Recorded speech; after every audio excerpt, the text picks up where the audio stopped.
इस नागपुर के आदिवासी गोंड राजा भक्त बुलंद शाह को नमन करते हुए मैं हमारे पुरखे, हमारे पूर्वज और इस नागपुर की कर्मस्थली महामानव क्रांति सूर्य टंट्या भील को, बिरसा मुंडा जी को, जयपाल सिंह मुंडा जी को, राघोजी भांगरे जी को नमन करता हूं और मंच पर उपस्थित, साथ ही इस कार्यक्रम में उपस्थित इस देश के मूल मालिकों को मैं क्रांतिकारी जोहार और जय आदिवासी पेश करता हूं। आज बिरसा ब्रिगेड के इस मंच से जो अंतर्राष्ट्रीय आदिवासी कॉन्फ्रेंस हो रही है, इसकी चिंगारी देश के कोने कोने तक जाना चाहिए, क्योंकि यह कोई मामूली बात नहीं है। जो हम नारा लगाते हैं, हम कहते हैं एक तीर एक कमान, सभी आदिवासी एक समान। आप अपने आसपास नजर घुमा के देखिए, आज यहाँ कोई गोंड, कोई कोरकू, कोई भील, कोई भिलाल नजर नहीं आ रहा है। यहाँ सिर्फ नजर आ रहा है तो आदिवासी नजर आ रहा है। और ये आदिवासियों को एकता में बांधने की जरूरत है। आज हमारे बीच में संयुक्त राष्ट्र संघ में आदिवासियों का प्रतिनिधित्व करने वाले आदरणीय फुलवंत चौधरी जी भी उपस्थित हैं। मैं उनसे कहना चाहता हूं कि भारत के संविधान में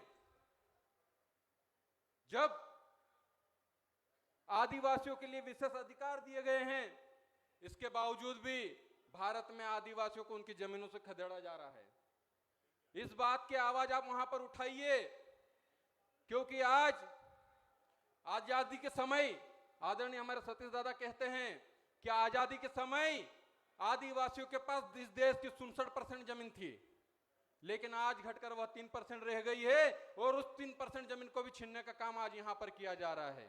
यह बंद होना चाहिए।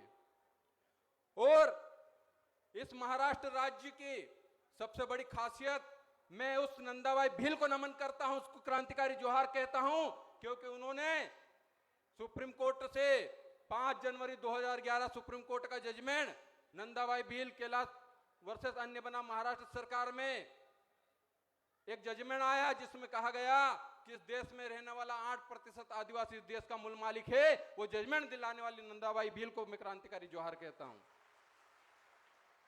वो इसी महाराष्ट्र की धरती से हैं और हम लोगों को संविधान में जो विशेष अधिकार दिए गए हैं, 13(3) के तहत रूढ़िगत ग्राम सभा को पावर दिए गए हैं, उन ग्राम सभाओं की मंजूरी के बगैर भी आदिवासियों की जमीनें छीनी जा रही है। इस पर भी संयुक्त राष्ट्र संघ में बात होनी चाहिए कि भारत के संविधान को की शपथ लेकर यहां पे चुने जाने वाले जनप्रतिनिधि उस संविधान की अवहेलना करते हैं तो उन पर भी देशद्रोह का मुकदमा लगना चाहिए।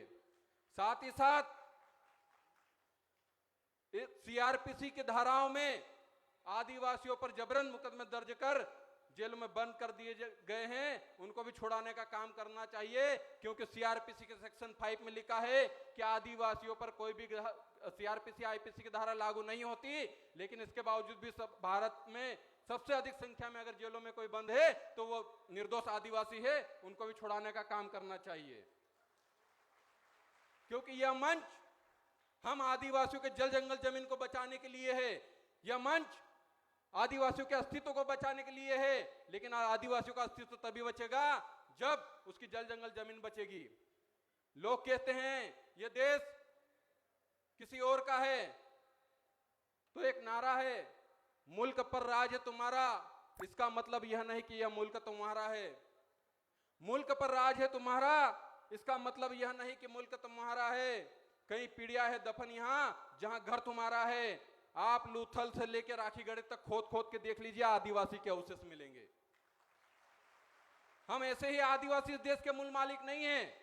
इस देश का पहला मानव, इस धरती का पहला बीज जो नर्मदा में अमरकंटक के पास पैदा हुआ, वही आदिवासी इस देश का मूल मालिक है, मूल बीज है। बस इतना ही कहूंगा कि हम को धर्मों में बांट दिया गया है। हम आदिवासी लोग कहते हैं कि आदिवासियों को जनगणना के कॉलम दे दीजिए। हम नया कॉलम नहीं मांग रहे, हम लोग कह रहे हैं कि 1871 से लेके 1941 तक जब ब्रिटिश शासन यहां पर था, तब आदिवासियों की जनगणना एबोरिजन, इंडिजिनस, एनिमिस्ट के तौर पर होती थी। वही कॉलम हमको दे दीजिए, हम आदिवासी इस देश के मालिक हैं, ये सबको पता चल जाएगा। लेकिन जयपाल सिंह मुंडा जी के बार बार कहने पर भी आदिवासियों को आदिवासी शब्द न देते हुए अनुसूचित जनजाति कर दिया गया, ताकि आदिवासी समाज ये गौण भील बिलाला कोरकू में बटा रहे। लेकिन मैं इस मंच के माध्यम से कहना चाहता हूं कि भील बिलाला गोंड कोरकू से ऊपर उठकर आदिवासियत को अपनाइए, आदिवासियों को एकता के सूत्र में बांधिए। बस इतना ही कहूंगा। आदिवासी इस देश का मूल मालिक है। हम वनवासी नहीं आदिवासी हैं, हम वनवासी नहीं आदिवासी हैं, हम आदिवासी ही नहीं इस देश के मूल मालिक हैं। सभी को एक बार पुनः क्रांतिकारी जोहार, जय आदिवासी एक नारा लगाना चाहूंगा।